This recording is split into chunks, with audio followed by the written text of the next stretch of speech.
We're talking about this man who could be celebrating his final Christmas, a Wythenshawe lad at Manchester United this year.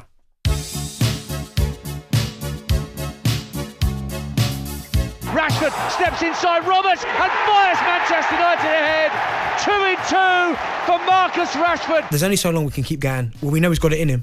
We know he can do it. Because if he doesn't do it this season, that's now 2 years without doing it. I think the club has let Rashford down to a degree by making him the poster boy at an early age. 350 grand, there's not a player in that squad that justifies money like that. Amarin has not got his fingerprints on this. This is all about Jim Ratcliffe cutting costs. Now, I don't care whether he's from Wythenshawe, whether he's a local boy or whatever. I think his attitude stinks. If you are a star, you shine, you regularly perform and you win games for your team. Marcus hasn't done that often enough. Right. What? Is it his fault he gets 350 grand a week? No. Right, no. However, I think we've got to take that. Well, look, we know he's wet. But what is his fault is the fact that he hasn't showed any level of consistency. Effort or consistency? Probably a little bit of both. I mean, I don't watch Manchester United every week. We're going to get a couple of callers on. I'll be interested to hear their views. But when I see him, I would question his attitude to run about. Now, that's probably the biggest criticism. Different to Nunes at Liverpool, who's struggling to finish but puts himself about. 100%.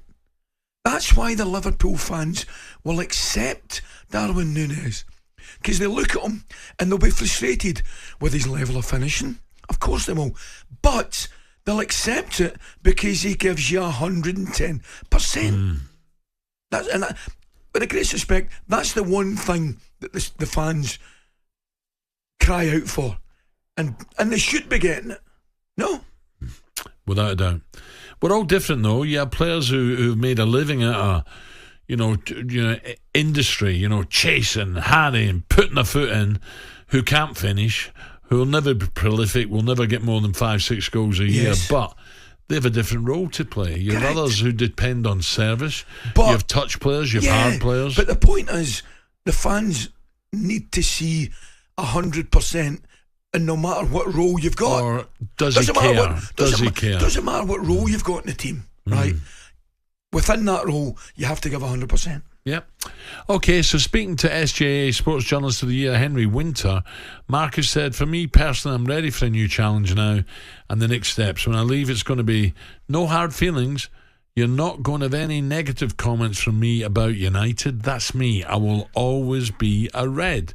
So Marcus looks set to be on his way out, and we've been asking you for your calls all morning. United fans, are you sad to see him go? I'm looking at my screen and not too many of you are. Where next for him? Where would you take him? Would you take him to your club? Would he go to the Arsenal or one of the big boys, or does he have to go to Europe? As Ali said earlier, not Saudi. No. Not America. Should he go? Where will he go? Is it Germany? Is it Spain? Or would it be Paris? 03717 223344. That's the number. Give us a call. It's exactly what Luke, a Manchester United fan, has done now. Morning, Luke. How are you? Morning, gents. Hi, Luke. You okay? So the news, it looks like it could be January he's going. Are you happy or sad? I'm happy, to be honest. The Rashford show's gone on too long now. I think Ali had it right when he said about attitude, that the boy's on £350,000 a week, which, it's not his fault. But the fact that he's coming out and making statements like there'll be no hard feelings. Why would there be hard feelings? Correct. The club have done their part. Correct. They paid him £350,000 a week. The only person that's not done their part is Marcus Rashford for 2 years. Look, it's ridiculous. You're 100% correct. That statement, there'll be no hard feelings. Why should there be hard feelings in the first place? Do you know what I mean? Yeah. I'm with you, mate. Yeah, exactly that. Where do you think he could go, Luke? Who would take Marcus? I say who would take him. I'm talking about now in terms of how much they've got to buy him for, how much wages he's on. Who would take him? Good beats me where that boy's going to go. I mean, I think they've ruled out Saudi. Who else is going to pay him £300,000? It looks like it's like he's pulling teeth going onto the pitch, playing for Manchester United, and he's a local boy. Yeah. He's a winning sort of lad, and it's like he's pulling teeth every single week in, week out. He's shrugging his shoulders. He's not running back. I don't know where he's going to play, to be honest. Okay, Luke, let me take a quick one there, okay. Ali, because we've got so many. Yep. Sam's a Man United fan. Sam, welcome. Good morning. Sam. How you doing, lads? You all right? Yeah, good, Very well, Sam. mate. Yeah, nice one, pal. Nice to see fellow Scots representing the country, man. Nice, I love it. Where are you from, Sam? Originally I'm from Dundee, but I live in Edinburgh now. Okay. Lovely, mate. You've not made it over to the West Coast, sadly. You're a bit of an East Coast boy. We can allow that. Don't worry, Sam. I've got a lot of friends in Glasgow, though, mate. A lot of friends in That'll Glasgow. do for me, pal. It's all good. Yeah, so basically, in regards to Rashi, I think it's come to the point where, for both clubs, and for him, it's time to move on. I think he needs a fresh start. You could tell by his body language and everything, just the way he played. I feel like the weight of being that poster boy for Man United is just took over.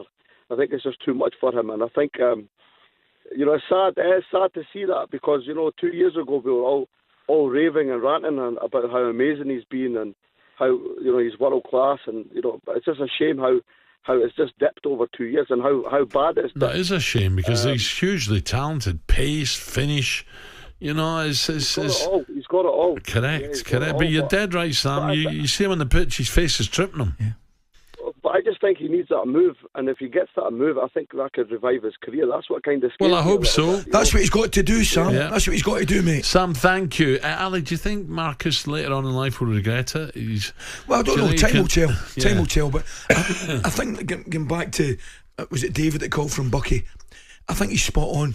I just think the relationship has run its course, and it's the interests of both parties. They split up, and Marcus has to go and kickstart his career again. Quick one before I take Graham. Would Fergie have got rid of Marcus before now? Probably. Yeah. Probably. Okay. Let me take one quick one before we break. Graham, very good morning, Graham. Good morning, breakfast legends. You both deserve a night hot, by the way. Thank you, Sir Graham.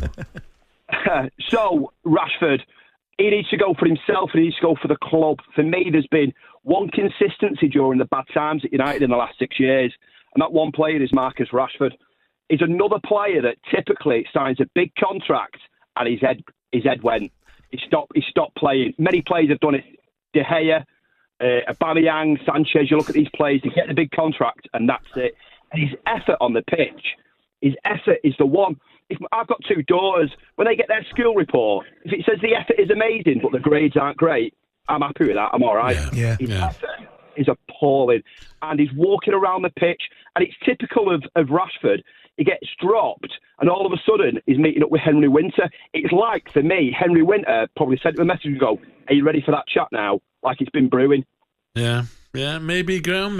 Thank you. Thanks, Graham. You can't blame Henry, can you? If you know what I mean, because that's a scoop. It's a great scoop for Henry. Yeah. Henry's got to be delighted with that. But that's an interesting point, isn't it? No, I think we're going back to giving the kids presents out now, aren't we? Underprivileged kids. But I remember saying months ago, Ali, listen, I've been there when it's not worked. You think, oh God, what can I do to make this work? Right? But I remember Marcus doing all these things with kids' school meals, and I remember saying live on here. I did, but I remember saying live on here. Don't let it affect your football. Football comes first, mate. Correct. Football comes first, and then you can do that. Now, they're two separate entities, right? What he has done and what he is doing for the kids, fantastic. Yeah. I mean, out of this world. But do you think someone talked him into that, whether his brother or his it doesn't management? Matter. It doesn't matter. He was only young when he got involved in that, didn't he? And it's great. School meals. But it's great. But that's a separate But he wasn't entity, playing well at the time. and it's a separate issue. The issue now that the United fans, all the United fans will agree with what we're saying. It's brilliant that he's doing that. Yeah. But we want to see you do it in the pitch. That's it. And he's not been doing it in the pitch. He hasn't looked happy in the pitch. I genuinely like Marcus Rashford, and I want to see him go. I'd like to see him go to PSG. And I'd like to see him play with a smile on his face, and I'd like to see him go and get 25 goals in a season. Yeah. That would make me happy. Let's hear what his manager at Manchester United, Ruben, has to say. Ruben, I know you need to have that conversation with Marcus before you make a decision at the weekend's game. But if you do find out that a player wants to leave the club, would he be a part of the dressing room? Would you want to play like that around until January? This is in the future.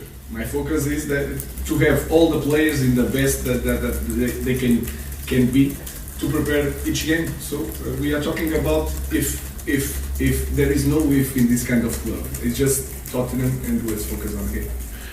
talkSPORT Breakfast with Alan Brazil. Thursday and Friday morning, 6 till 10. On AM, on DAB, via the talkSPORT app and on your smart speaker. talkSPORT.